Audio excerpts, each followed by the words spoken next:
Hi, it's Sunday, finally day 7, the last day of the 2018 Windsor International Film Festival.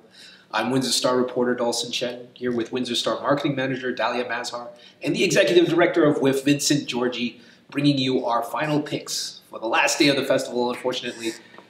Vincent, what's your final choice? I've got to go with The Russian Five. The Russian Five. Yeah, huge hit at the festival. This is about the 5 Russian hockey players that were brought over to the NHL and played for the Detroit Red Wings in the 90s.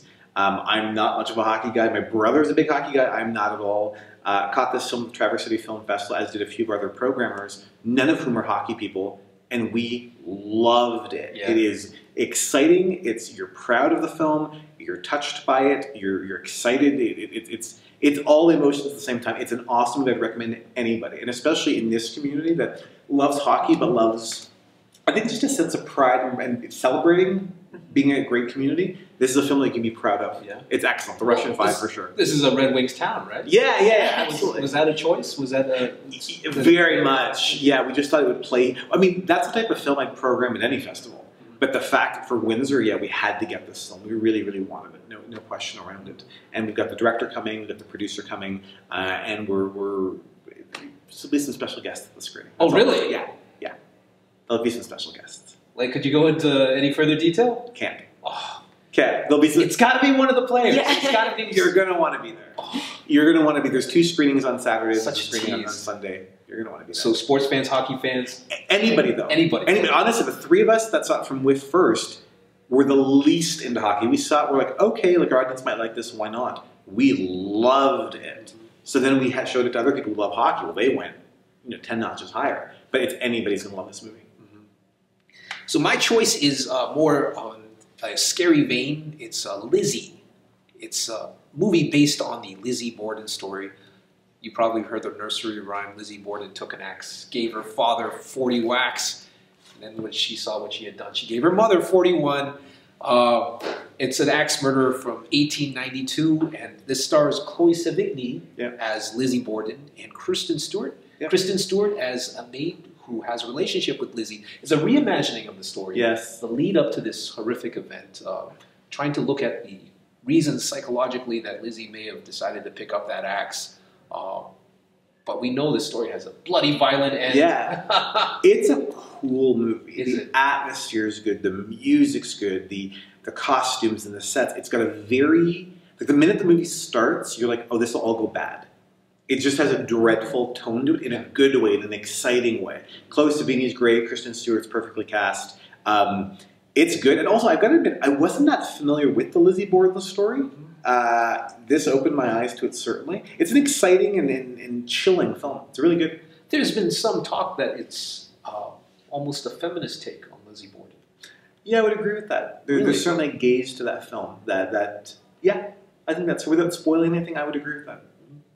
Dalia, what's your choice? My choice is a film that is being screened a couple times. So if you haven't seen it yet, you have to go see it. It's called Shoplifters. It is about a family who shoplift together. Film, right? It is a Japanese film, and those who shoplift together stay together, basically. So it kind of has a premise of a father and son. They are out shoplifting, and on their way home, they kind of run into this little girl who's outside by herself, a little dirty, has scars, and they bring her home. And it kind of opens your mind to the notion of crime versus humanity. What are the reasons?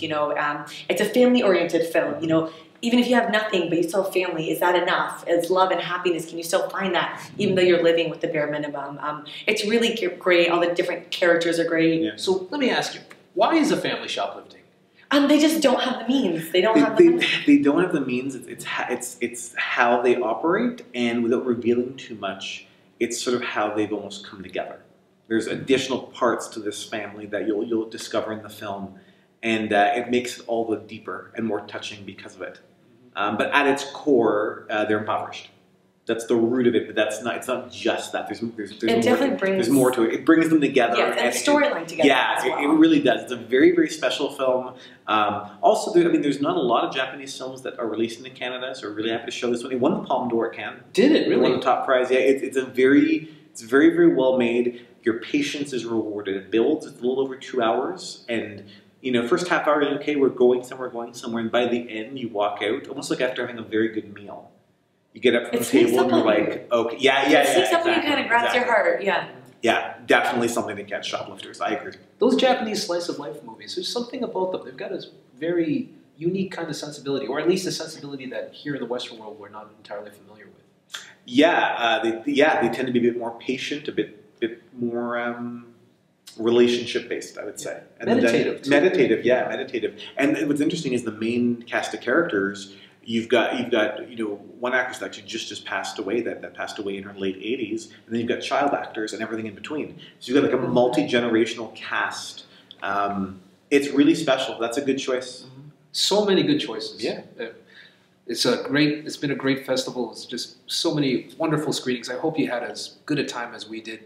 For more information about these and other screenings, go to WindsorFilmFestival.com or go to the WIFF office at the Capitol Theater in downtown Windsor, and we'll see you next time.